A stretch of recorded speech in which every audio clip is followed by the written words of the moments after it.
abençoe o propósito dessa noite para as reflexões que a gente vai fazer em torno do Evangelho à luz da doutrina espírita. É emocionante, né, a gente participar de um evento assim, porque a gente estava concentrado ali, sentindo as energias, a música, a vibração, então não tem como não nos envolvermos e nem nos integrarmos com tudo que está acontecendo nos dois planos da vida. A gente gostaria de agradecer muito o Eurípides pelo convite, na pessoa de quem nós cumprimentamos a todos os trabalhadores da AME de Divinópolis e do Centro Espírita Jesus de Nazaré. A semana, quando fala sobre lírio, a gente viu a música, né? O lírio é uma coisa divina, é de Deus. E aí, quando a gente lembra dos lírios no campo, da mensagem de Jesus, nós começamos a refletir sobre o tema da palestra de hoje, que é Fé que Transforma, Obras que Iluminam, a partir de uma pergunta, para que essa pergunta pudesse fazer sentido e a gente buscar nas informações da doutrina espírita e do Evangelho os esclarecimentos necessários para a gente conseguir concatenar, organizar as ideias e fazer com que essas ideias criem espaço dentro de nós. Então a gente fez a seguinte pergunta para nós mesmos, né, para a gente tentar construir a solução para esse problema. Como que a gente consegue manter na vida presente, no dia a dia, a serenidade que passa para a gente os lírios no campo? De que maneira a gente consegue manter a paz, o equilíbrio, a serenidade, a esperança, a fé, em meio a tanta coisa que tem acontecido? Há tantos problemas, há tantas dificuldades, há tantas situações desafiadoras. Como que a gente consegue lidar com isso? Aí, para tentar trabalhar essa pergunta na noite de hoje, nós recorremos ao sermão profético de Jesus. O sermão profético, ele anuncia, em tom de profecia, as limitações e as dificuldades que a gente tem observado e vivido, mas vivido de uma maneira talvez ainda não plenamente convictos, porque a gente vem na esteira do tempo desenvolvendo a inteligência, e não há mal nenhum em desenvolver a inteligência, pelo contrário, a inteligência está à frente para que ela nos proporcione o desenvolvimento dos sentimentos, das emoções. Então, para a gente conseguir construir uma vida mais equilibrada, mais fraterna, mais amorosa para nós mesmos, a gente precisa, em algum momento da vida, como diria Descartes, sacudir as nossas convicções para que elas sejam revisitadas, para que elas sejam reinterpretadas. Então, o nosso papel ao estudar a doutrina espírita é muito mais do que decorar pergunta do Livro dos Espíritos, saber qual capítulo tem qual tema. É muito mais uma busca reflexiva para a gente conseguir respostas para as angústias que sentimos. E vivemos tempos angustiantes, tempos difíceis. Mas a minha mãe, ela sempre dizia que todos nós, até aquelas pessoas que a gente olha e acha que são as pessoas mais felizes do mundo, todos nós estamos passando por um processo, por um cadinho depurador, como ela dizia. Esse cadinho depurador, muitas vezes a gente administra bem, outras vezes a gente não administra tão bem, mas em todos os momentos e em cada um de nós está passando ou vivendo uma situação assim. E por isso que é bonito e gratificante encontrar na doutrina espírita o elemento que faltava para a gente construir um pensamento diferente daqui para frente. porque é essa a capacidade que a doutrina espírita tem.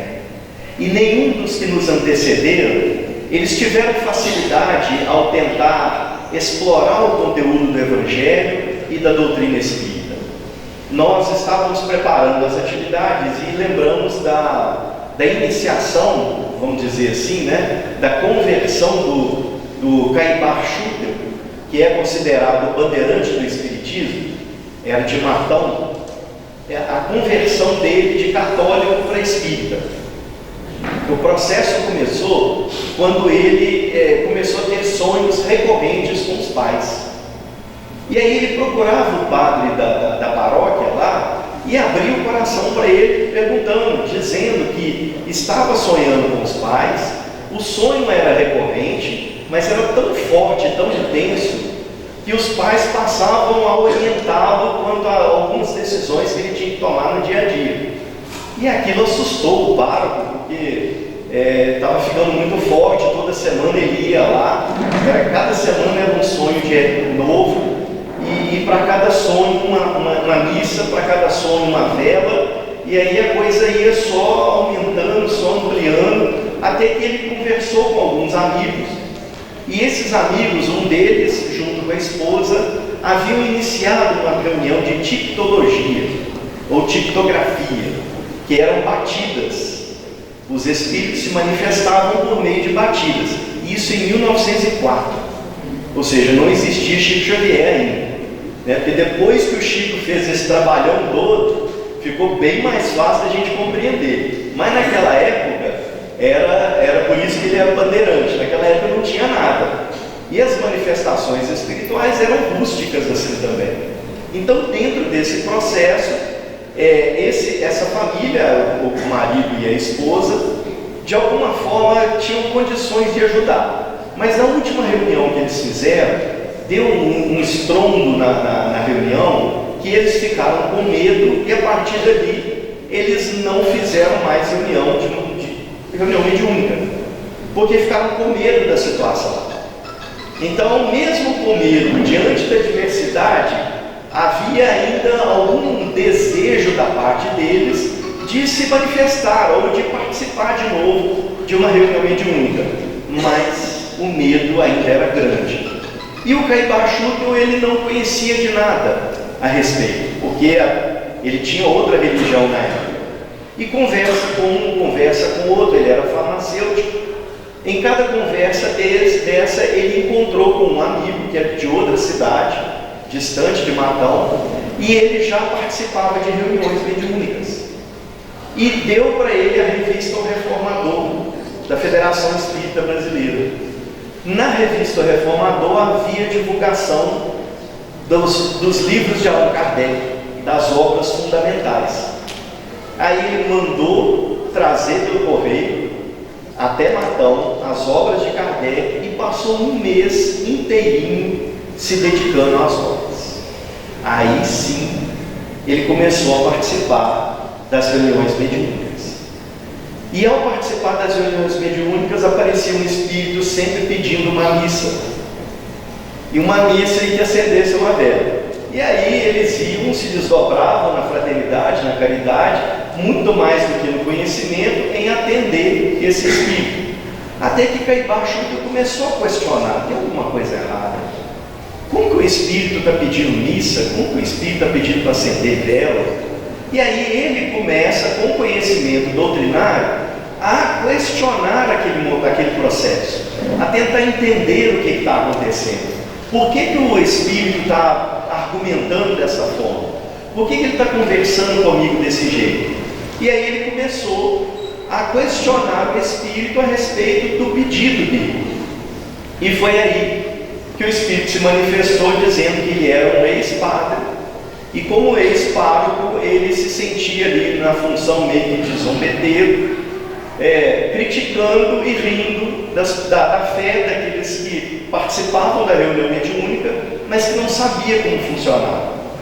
Ou seja, o processo de iniciação, o processo de início na doutrina espírita, ele nunca é tão simples e nunca é tão fácil para todos nós. É comum a gente dizer que a gente vem ou pelo amor ou pela dor. Às vezes os dois se misturam, né? De tal jeito que a gente não sabe diferenciar um do outro. Então, a gente vai percebendo que não tem nada errado. Que estar hoje, no século XXI, no ano de 2026, numa casa espírita, é muito bom. A gente que já tem algumas décadas aí, tentando trabalhar a renovação interior, uma época a gente consegue, outra época a gente cai, uma hora a gente consegue, outra hora a gente erra, e aí a gente vai nesse processo achando que basta a gente ler um pouquinho e a gente já consegue sair mudando tudo. Hoje eu ouvi essas músicas, ficou muito claro para a gente o quanto é importante dedicar o coração para as coisas do desenvolvimento intelectual. O quanto é importante a gente colocar coração na inteligência. O quanto é importante a gente sentir, de fato, tudo o que está acontecendo ao nosso redor. Todas as dificuldades, todas as lutas, todas as situações desconfortáveis. Porque assim como aconteceu com Caibá Schuchel, o sonho causou um desconforto. E ele, não satisfeito com o desconforto, ele correu atrás de respostas. Ele buscou por respostas. Por isso que Allan Kardec, quando fala sobre fé verdadeira, ele fala sobre uma fé que é inteligente. A fé cega, a primeira dificuldade ela cai.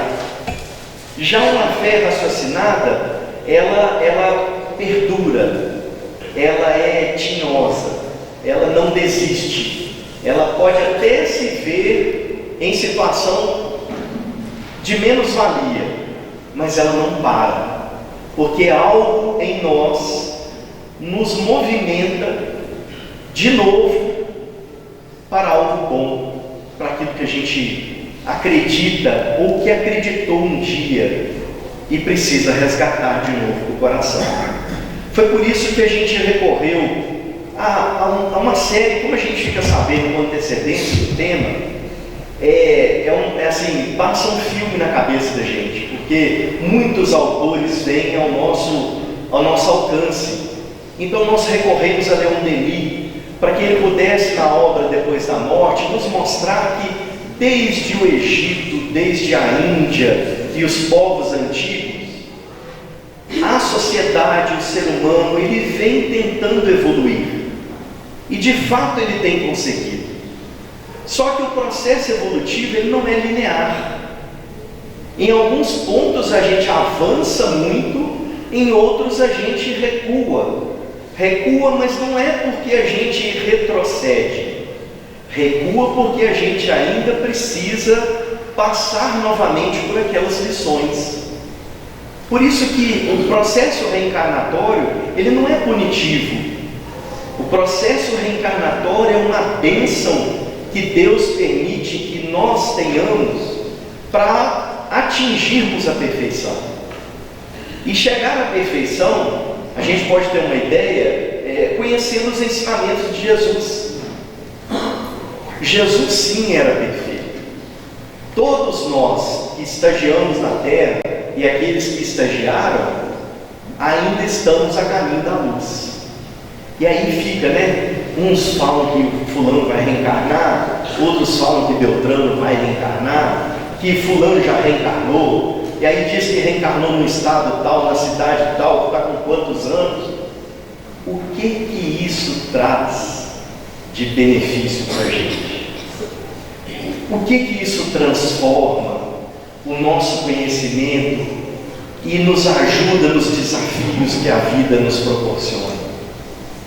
A gente tem ficado às vezes muito na periferia do tema. Nós temos às vezes, de tanto frequentar a casa espírita, eu venho à casa espírita todos os anos, não sei se aqui é assim, mas na casa que a gente frequenta, até a mesma cadeira a gente assenta, vários e vários anos, ou na mesma cadeira ou na mesma fileira, porque ali já está confortável para a gente. E aí a gente vem, em algum momento, dá um estalo assim, a gente acha que é por um acaso, né? Mas a gente aprende na doutrina que não existe o acaso. Então a gente vai perceber que por alguns momentos, alguns estalos, a gente cria conexões com pensamentos, entendimentos, ideias, sejam resgatadas do passado, sejam elas insufladas ou intuídas pela espiritualidade, para que elas possam novamente voltar à nossa tela mental para a gente tentar compreender de maneira diferente o que a gente vem fazendo. Assim nós estamos tentando estudar o Evangelho de Jesus até hoje. Será que é desse jeito que ele interpreta mesmo? O que é essa passagem? Quem aqui, os encarnados só, os encarnados não precisam manifestar, mas quem aqui já abriu a mesma lição no livro Fonte Viva, Palavra de Vida Eterna, Vinha de Luz, várias vezes? Só para a gente ter uma ideia. Não precisa ficar acanhado não, gente. Pode ir. Pouca gente, né? Mas às vezes a mesma lição acompanha a gente várias vezes. E aí a gente abre o livro de novo, o que essa lição quer dizer? Será que vai acontecer alguma coisa ruim? A gente sempre pensa alguma coisa, né? Mas o pessimista sempre pensa que vai acontecer algo ruim. O otimista acha que é um sinal que ele vai ganhar na Mega Sena. E aí a gente vai criando ilusões, a gente vai criando ideias. E essas ideias muitas vezes nos afastam do entendimento real. E o entendimento real do estudo do Evangelho e da doutrina não é o que fulano, ciclano ou beltrano disse. É aquilo que cala na minha intimidade quando eu leio. Por isso que a passagem do sermão profético que nós vamos trazer, nós vamos fazer algumas reflexões ao estilo do nosso querido Sr. Honório Abreu, miudinho, mas a gente vai deixar aberto para que cada um tire as suas próprias conclusões, porque é importante que todos nós tenhamos ideias diferentes sobre o mesmo assunto, sobre o mesmo ponto, porque temos estradas diferentes, tempo diferente, educação diferente, mas somos filhos do mesmo Pai. Então, ao percorrer de Leon Denis, passando por Gabriel Delany, Camille Flammarion, os clássicos, né? Ernesto Bozano, aí a gente chega no Chico Xavier e a sua obra, sendo que a sua obra se mistura com a sua vida. Foi uma vida totalmente diferente daquela que a gente vive, que a gente conhece e que nós temos. Ele, para dar conta do que ele tinha que dar conta, foi a maneira que ele encontrou para dar conta, foi aquela. E para ele deu muito certo, porque da maneira com que ele viveu, tudo que ele passou, tudo que ele sofreu, ele não passou e sofreu com dor, com revolta. Ele passou com dor, mas não com revolta, porque ele reinterpretou, ele ressignificou o sofrimento e a dor, talvez chegando muito mais próximo da mensagem de Jesus do que qualquer um de nós havia interpretado até então. Por isso que o Ranieri, que foi muito amigo dele, um delegado de polícia, que escreveu algumas memórias do Chico Xavier, ele, em um de seus livros de memória, ele fala que ele e o Chico conversando a respeito da obra do Emmanuel, ele inadvertidamente, ou pela amizade que os dois tinham, ele vira para o Chico e fala assim: Chico, a Flávia era muito mais evoluída do que o senador Publio Lentulus.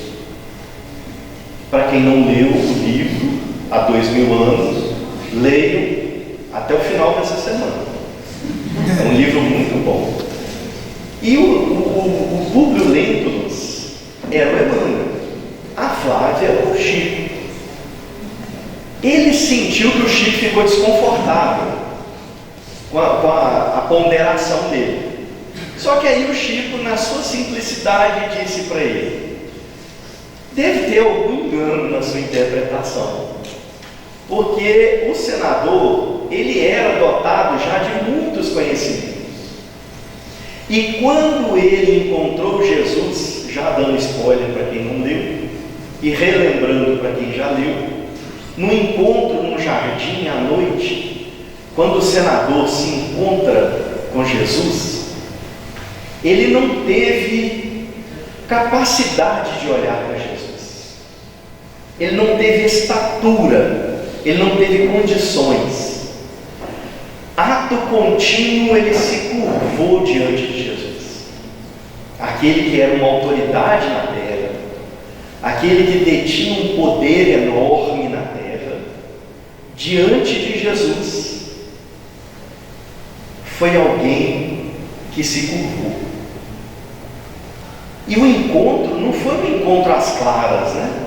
Foi um encontro às cegas, à noite, no jardim, escondido, para ninguém ver Jesus como um senador, porque para o senador pegava mal, né?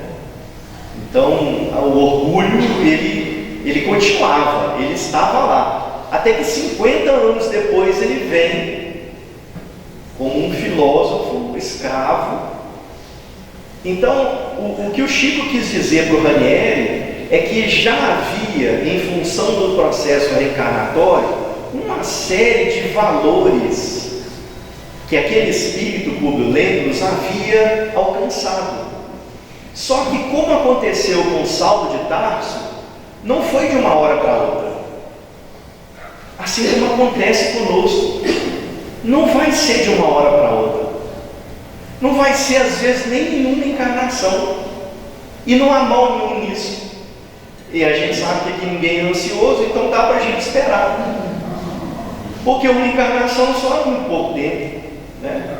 Muito pouco tempo para a gente entender o que é esse encontro no jardim de um senador com Jesus. O que é Jesus aparecer para Saulo de Tarso na estrada de Damasco? Que cena! Que por mais que a cultura, por mais que a arte tente ilustrar, faltam meios ainda para a gente conseguir enxergar a grandeza desses momentos. E a gente ousa dizer que na vida a gente tem muitos desses momentos. Muitos. Na hora que a gente está sofrendo, na hora que a gente está inseguro, na hora que nós estamos desesperados, nos momentos em que nós acreditamos que a gente não encontra resposta, que tudo está perdido, ali, nesse momento, nós temos um encontro com Jesus. Porque Jesus não veio para os sãos. Os sãos são aqueles que não precisam de Jesus nesse momento. Eu preciso de Jesus. Mas não é o Jesus dos outros. Cada um tem seu Jesus. É o meu Jesus. É o que eu estou buscando. É o que me perdoa. É o que releva as minhas peripécias, os meus erros, assim como Jesus fez com Pedro. Pedro negou Jesus 3 vezes. Sabe o que é você conviver com uma pessoa dia e noite, idolatrar aquela pessoa, tê-la como referência máxima? Na hora que te questionam sobre ela, você nega. É uma coisa que, se Jesus fosse temperamental, Pedro estava lascado. A situação de Pedro ia ficar muito difícil. Muito difícil. Só que qual foi a didática de Jesus? Pedro negou ele 3 vezes. Jesus perguntou para ele 3 vezes: Pedro, tu me amas? 3 vezes. Jesus não ficou bravo. Jesus não pôs ele de castigo. Jesus não falou que ia desencarnar ele. Jesus não ameaçou ele em nada, não fez drama, não fez nada. Jesus apenas perguntou 3 vezes: Tu me amas? Quando Jesus pergunta para ele se ele ama, Jesus diz para ele: vá e cuide das minhas ovelhas. Porque Jesus não estava preocupado com o orgulho ferido daquele Pedro ter negado. Jesus estava diante de um Espírito eterno, de um Espírito que ainda está a caminho da luz, e que por estar a caminho da luz ainda não tinha atingido a perfeição, mas tem potencial. Todos nós somos criados simples e ignorantes, ou seja, destituídos de conhecimento, mas cada um de nós com uma missão. Está no livro dos Espíritos. E a nossa missão, ela vai sendo construída a cada reencarnação. E hoje, independente do que a gente foi lá para trás, hoje nós somos a nossa versão mais importante, a nossa versão mais atual, a nossa versão mais bacana, gostemos ou não. Porque a gente tem que aprender a amar a gente também, né? Às vezes a gente ama tudo lá fora, mas e aqui dentro? Tem coisa boa aqui dentro também. Então, para todos nós que temos potencial, Jesus: Pedro, tu me amas? Cuide das minhas ovelhas. E sempre que Jesus no Evangelho fala assim: em verdade vos digo, a gente aprendeu que todo o ensinamento de Jesus é verdade, mas quando Jesus reforça com esse apelo pedagógico, em verdade vos digo, ele está chamando a atenção para algo muito importante que vem depois. E aí, quando Jesus, depois de advertir a Pedro, ele não brigou com Pedro, ele apenas questionou Pedro para que Pedro pudesse entender se de fato aquele comportamento era de quem o amava mesmo, ou o que o afligia para que ele pudesse agir daquela forma, que às vezes gera um conflito. Eu quero muito abraçar uma ideia, eu quero muito construir uma vida, eu quero muito ter uma base, aquilo que eu gosto, aquilo que eu acredite, mas eu tenho, por outro lado, outros desejos, outras vontades que ficam o tempo todo me instigando, me puxando e incentivando, às vezes, até o caminho contrário. Isso é muito simples da gente entender, e é só a gente substituir o que a gente vai falar agora. A gente gosta muito de pudim. Alguém que gosta de pudim de leite? Pois é, eu estou achando que ou está frio demais ou ninguém gosta de pudim, não é que tem. Pudim de leite, gente, é muito gostoso, é muito bom. Não dá para a gente comer um dedinho de grossura assim, quando tem na geladeira. Esse nível de educação a gente ainda não tem. Então, ou a gente come um pedaço, ou a gente não come, porque falta às vezes educação para a gente lidar com o pudim, né? Se o pudim está na geladeira, a gente come. Se não tem pudim na geladeira, a gente não lembra, logo ele não nos tenta. Substitui o pudim, coloca qualquer outra coisa no lugar do pudim. A lógica é a mesma. Tem situações que a gente hoje já dá conta. A gente na base da troca, né? Vou comer um pedaço de pudim que amanhã eu vou correr.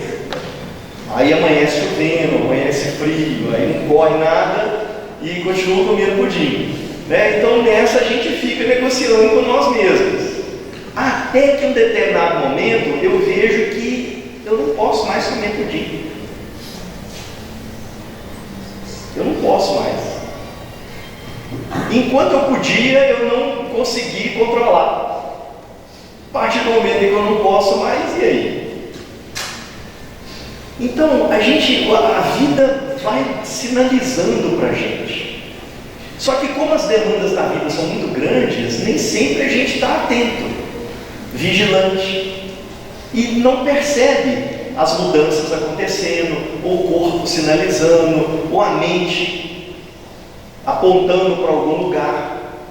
Então, em verdade lhes digo, Jesus diz assim, Jesus disse isso para indicar o tipo de situação com a qual Pedro glorificava a Deus, que seria, no caso, o desencargo. Aí ele fala assim, pela terceira vez ele disse, Simão, filho de João, você me ama? Pedro ficou triste. Pedro ficou triste. Comportamento humano, natural. Ele achou, ele não procurou saber, ele achou que o mestre estava pensando como ele. Não tem isso com a gente? Às vezes a gente acha que a pessoa pensa como nós. Então eu acho que ele está pensando o que eu acho. Só que ele está pensando outras coisas. Em outra esfera, outra vibe, como dizem os jovens, né? Então Pedro ficou triste porque Jesus lhe perguntou pela terceira vez, você me ama? Ele disse, Senhor, tu sabes todas as coisas e sabe que eu te amo. Jesus lhe disse, cuida das minhas ovelhas. Com qual propósito que ele fala isso? Para que ele insiste nessa ideia de cuidar das ovelhas? Com o propósito de fazer com que Pedro mude a frequência dele, com que Pedro mude aquela ideia fixa, aquele pensamento que fica atormentando Pedro, para que ele possa enxergar outras perspectivas, outras possibilidades. Às vezes a gente fica tão objetivo, tão direto em determinadas questões e situações, que a gente não percebe que podem existir outros caminhos e outras situações. Então essas situações, esses outros caminhos, eles nos ajudam a reinterpretar o que aconteceu conosco, a tentar entender, mesmo que não modifique no passado, mas pelo menos faz com que hoje eu tenha um entendimento diferente, e esse entendimento me permita até mesmo rever alguns conceitos, algumas ideias e alguns pensamentos que a gente traz. Então Jesus consegue reabilitar Pedro com foco na capacidade dele futura, não em relação aos erros do passado. E quando a gente fala em erro, é importante a gente lembrar que com a evolução da humanidade, chegou um determinado momento em que o erro ele passou a ter um nome, e esse nome foi dado pelas religiões de pecado. Então, a partir do momento em que você pecava, ali havia uma chancela de que você havia cometido algo absurdo, que fugia totalmente à regra, totalmente à lei. Mas a lei é a regra dos homens, não a lei é a regra de Deus. Até a gente compreender isso, nós já estamos há mais de 2000 anos só com o Evangelho e ainda entendendo esse processo. Mas já muita coisa mudou. Antes de Jesus com Sócrates já entendia no processo dele que o erro ele não era na realidade uma punição. O erro não era um processo que acontecia porque a pessoa queria errar. O erro acontecia por ignorância, segundo o filósofo Sócrates. As pessoas erram por ignorância, por ignorar. E aí nós fazemos conexão com Paulo. Paulo de Tarso, ele diz que aquele que não sabe o que faz é lei. E é bacana isso, porque a gente quando erra, a gente erra porque tomamos decisões com base no conhecimento que a gente tem. É até bacana a gente ver na internet uns memes que passam por aí, mostrando que eu devia ter tomado tal decisão, mas eu não tinha conhecimento para isso. Então é mais ou menos assim. A gente toma as decisões com os recursos que nós temos, com os elementos que a gente tem.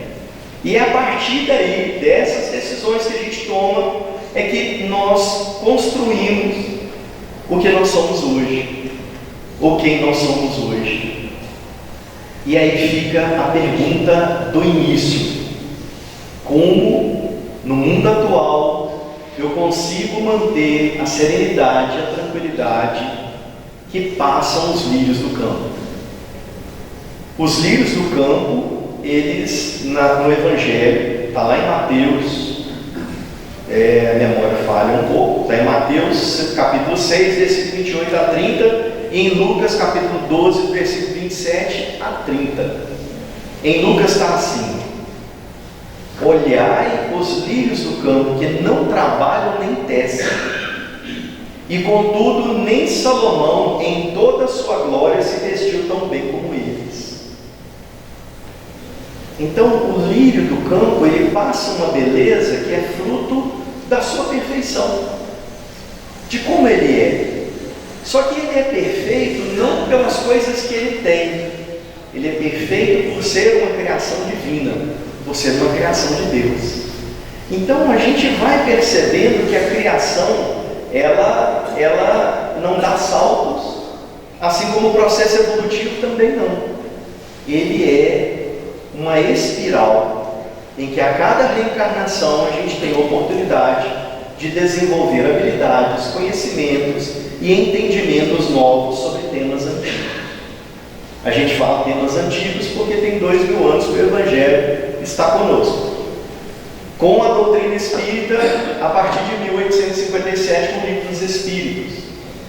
Então, a doutrina espírita, ela vem tirar o véu da ignorância, para que a gente possa conhecer os mecanismos de como a vida funciona naquilo que a gente não vê, que é a relação entre o mundo espiritual e o mundo terreno.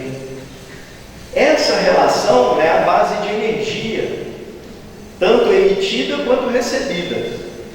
Então, as energias que nós emitimos, as energias que nós recebemos, tudo isso faz parte e é explicado pela doutrina como que acontece.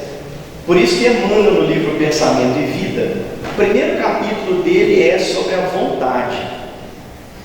Porque a vontade é a gestora em nossa mente. É ela quem coordena e faz com que toda a casa funcione. Então, se a gente tem vontade, essas energias são mobilizadas. Por isso que é importante a vontade. E aí, aquele que vê o copo meio vazio vai falar para a gente assim: mas só a vontade não basta. Em alguns momentos não. É preciso a gente desenvolver outras habilidades. Mas a maior parte, o mais importante, o mais necessário para a gente, a vontade já abarca. Ela já ajuda. Porque Jesus disse que se nós tivéssemos a fé do tamanho de um grão de mostarda, nós falaríamos com uma montanha de problemas: sai daqui e vai para lá. Essa autoridade de fazer, mover os problemas, ela vem a partir da vontade. Só que na hora de exercer a minha vontade, eu começo a questionar se de fato eu tenho direito de pedir ou não pedir. Se de fato eu mereço ou não mereço ser atendido naquilo que eu estou pedindo. Por isso que no Evangelho, em sua sabedoria, nós encontramos que Jesus expõe que dá a quem te pede e não o que te pede. O a quem te pede é diferente do que é pedido. Então aquele que está pedindo, ele é digno de nossa fraternidade, ele é digno de compaixão, ele é digno de ser atendido, porque somos filhos do mesmo Pai. Então, com essa coxa de retalhos que a gente trouxe, com essa ideia geral, passando pela evolução do processo de pecado para erro, em que a gente destitui alguns dogmas, que são algumas correntes de pensamento, e aí é corrente mesmo, porque nos aprisiona a determinados pensamentos, que ainda tem serventia, e aqui não há nenhuma crítica a isso, porque se ainda é utilizado, é porque é útil. é porque em algum momento ele está fazendo bem para alguém. Então a diversidade e a diferença são importantes por isso, para a gente aprimorar o nosso olhar, a nossa compreensão, a nossa maneira de enxergar as diferenças. Então, quando a gente começa a compreender essa diversidade, a gente começa a entender que o potencial para as coisas darem certo são muito maiores do que as dificuldades que a gente já enfrentou. Porque o caminho que a gente já passou, a gente sabe. O que vem pela frente, a gente ignora. E é aí que entra a palavra, o ensinamento de Jesus. Quando a gente resgata Sócrates mostrando o erro como ignorância, a gente percebe que esse processo, ele também, em Rousseau, o grande educador, ele também trabalha o erro, mas ele entende que o erro é um descompasso entre a minha maneira de ver a vida e as convenções sociais. E é de fato isso que acontece. Quando existe um erro é porque eu penso diferente da convenção, da ideia, do pensamento, da regra, daquilo que está acontecendo. E aí eu passo a ter a possibilidade de não definir, e sim de saber conviver com essa diferença, né? Aí a gente chega no sermão profético, porque precisávamos ter uma base de entender que o Evangelho ele é interpretado à luz da doutrina espírita em seu espírito, em sua essência moral. Allan Kardec, no Evangelho segundo o Espiritismo, na introdução, ele divide e separa o estudo do Evangelho em 5 partes. E diz que a doutrina espírita se concentra no aspecto moral. Todo o mais já está mapeado, organizado, já tem N situações mapeando o Evangelho e o pensamento e a vida de Jesus. O aspecto moral é comum a todos. Todas as religiões têm essa compreensão, têm esse entendimento da grandeza dos ensinamentos de Jesus. E aí, Marcos capítulo 13, do versículo 3 ao 13, do sermão profético começa assim: E saindo ele, Jesus, do templo, disse-lhe um dos seus discípulos: Mestre, olha que pedras e que edifícios. Saindo Jesus do templo, vamos extrair da letra. Saindo Jesus, o templo é lugar de meditação, reflexão, oração, é um lugar contemplativo. Então, quando Jesus sai do templo, Jesus está propondo ação, movimento. Então, ao sair do templo, é um convite para a ação. É como se a gente pudesse interpretar assim: é importante estar no templo, é importante buscar a comunhão com a espiritualidade, com aquilo que é mais alto, aquilo que é mais importante, mas vamos colocar a mão na massa, vamos trabalhar. Vamos trabalhar porque é no trabalho, é no contato com o próximo que eu exercito aqueles valores que eu estou recuperando dentro do templo. Então, e saindo ele do templo, disse-lhe um dos seus discípulos: Mestre, olha que pedras e que edifícios. E respondendo Jesus, disse: Vês estes grandes edifícios? Não ficará pedra sobre pedra que não seja derribada. Não ficará pedra sobre pedra que não seja derribada. Por que Jesus quis dizer isso? Os estudiosos da historiografia dizem que tem a ver com o templo de Jerusalém. Mas como o objetivo nosso não é histórico, é para a gente extrair da letra o espírito que vivifica, a gente entende o seu sentido metafórico. Quando fala pedra sobre pedra, é porque as construções tais quais nós as conduzimos, elas não permanecerão do jeito que elas são. Porque é natural que haja evolução, é natural que haja novas necessidades, é natural que haja mudanças, e que essas mudanças façam parte de um processo de crescimento do Espírito. Por isso que Jesus disse que não ficaria pedra sobre pedra, Porque tudo que a gente está vendo num planeta de transição, num orbe de provas e expiações como o nosso, é passageiro. Tudo é passageiro. Em algum momento isso vai mudar. Em algum momento isso vai deixar de ser da forma que está. A gente não sabe como, a gente não sabe quando, mas a gente sabe que é passageiro. É só a gente olhar para a história, é só a gente compreender o processo e o movimento natural da vida, para compreendermos que nem tudo, nem todas as grandezas que já existiram, elas permaneceram.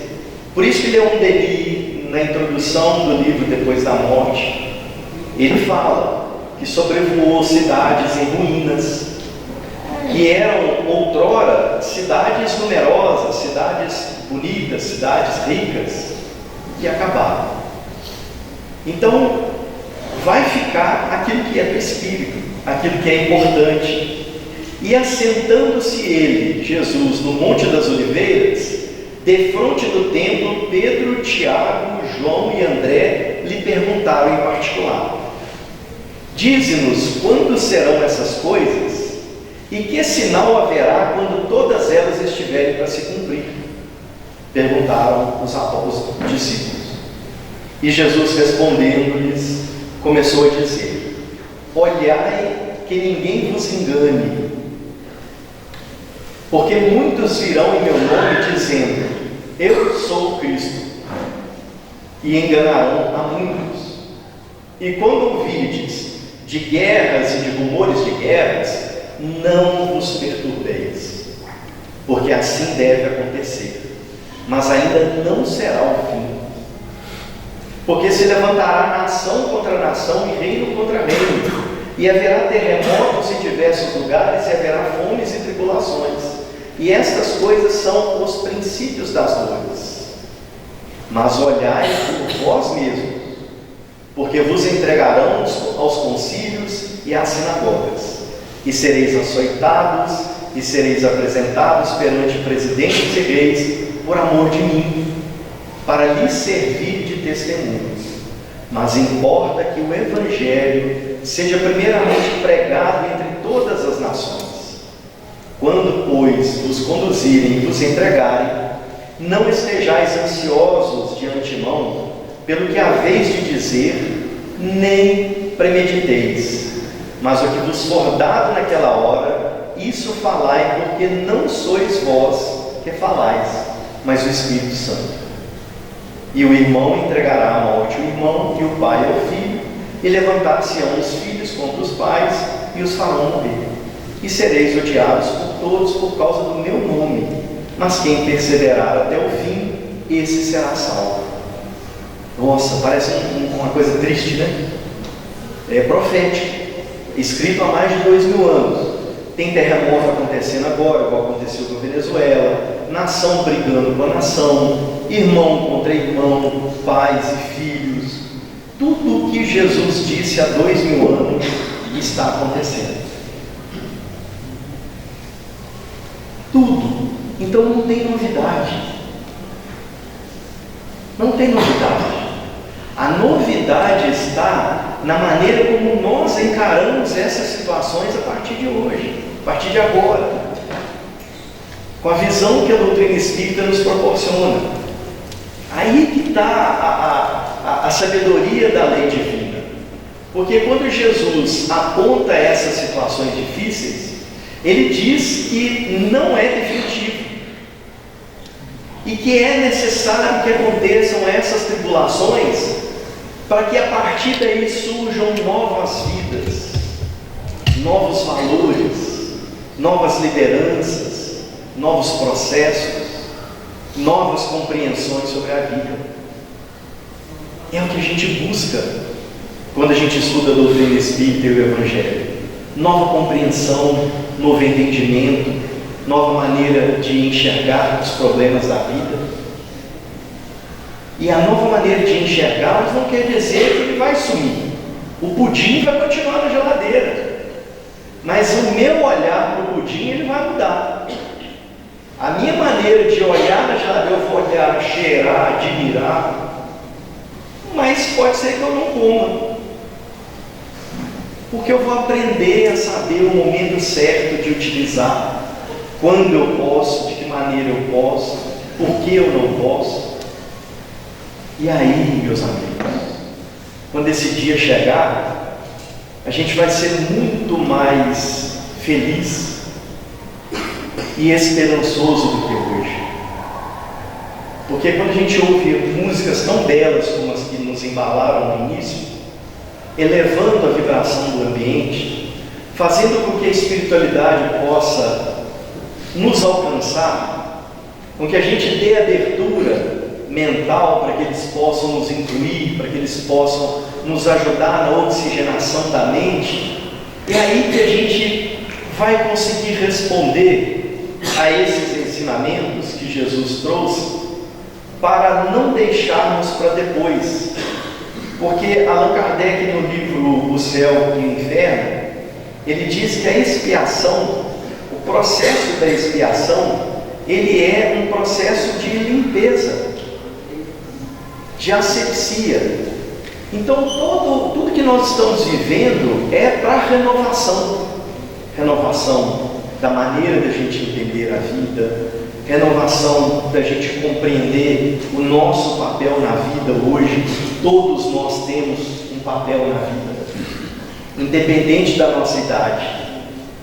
Até a gente que já está descendo a serra, nós ainda temos um papel importante nessa vida, que é descer com dignidade, que é descer com proveito, que é descer entendendo que tudo que a gente passou gerou sabedoria, até para a gente não voltar para aqueles caminhos mais, para a gente orientar aqueles que vêm depois, para a gente entender que a vida pode ser mais leve e bonita como os lírios do campo.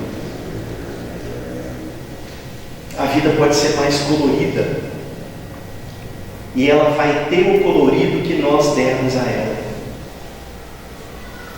Por isso que a gente, sempre que tem alguma ação no movimento espírita, a gente lembra muito do Dr. Bezerra de Menezes.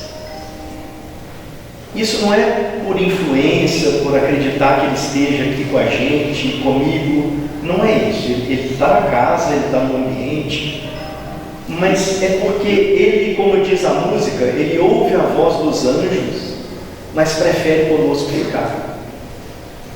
E de toda a literatura espírita mediúnica que a gente já leu nesses pouco mais de 30 anos, em todas elas uma coisa a gente percebeu de bonito e que a gente gostaria de compartilhar com vocês, porque tem nos ajudado a compreender melhor a vida, que é o poder do amor.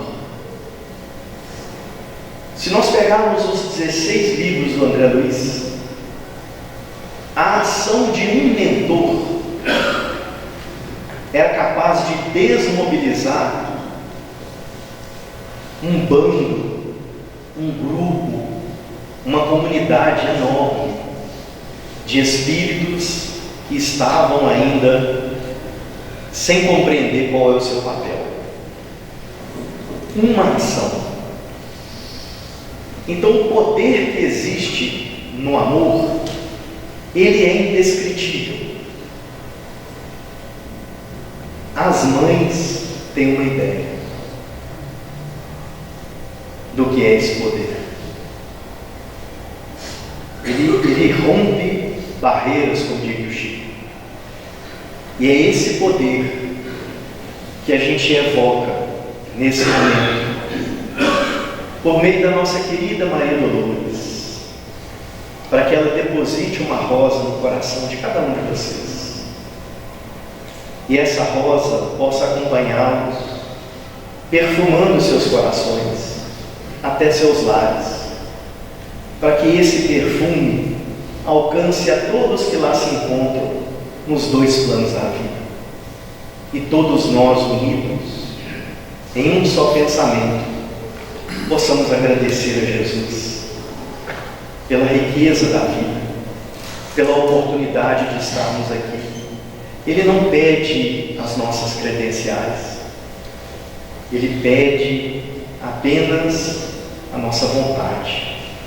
Que nós possamos dedicar com amor, com vontade, em tudo naquilo que a gente fizer, por tudo aquilo que a gente passar, para que, nos entregando de coração, a gente sinta cada vez mais os lírios do campo perfumando as nossas vidas. A gente agradece muito ao Eurípides pela oportunidade. Pedimos desculpas pela forma extrovertida de contar ideias, de trocar ideias, mas a gente queria muito mais do que trazer conhecimento, do que trazer alguma lição, era trazer um pensamento de fé, de esperança e de gratidão. E até uma próxima, se Deus quiser.